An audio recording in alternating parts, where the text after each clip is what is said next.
Hello मेरे प्यारे विद्यार्थियों, आप सभी का हार्दिक स्वागत है। आपके सामने लेकर प्रस्तुत करते हैं व्याकरण। जो व्याकरण एक ऐसा शास्त्र है जो हम लोगों को लिखने और पढ़ने सिखाता है।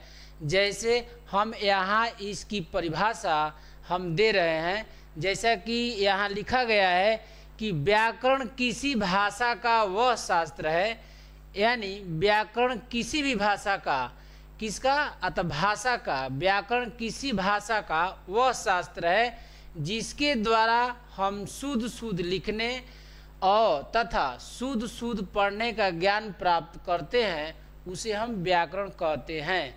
एक बार और इसकी परिभाषा देख लेते हैं कि व्याकरण किसी भाषा का वह शास्त्र है जिसके द्वारा हम शुद्ध शुद्ध लिखने तथा शुद्ध शुद्ध पढ़ने का ज्ञान प्राप्त कर सकते हैं, उसे हम व्याकरण कहते हैं।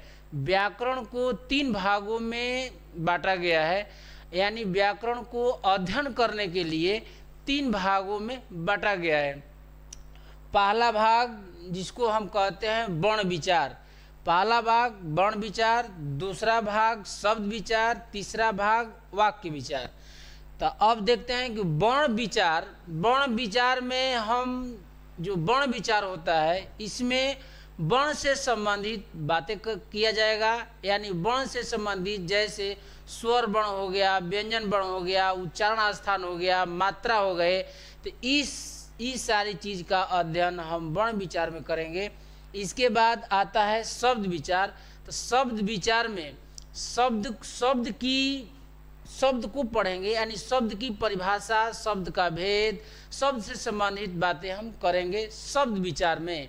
इसके बाद आता है वाक्य विचार। तो वाक्य विचार में वाक्य से संबंधित बातें करेंगे। आज के वीडियो में इतना ही।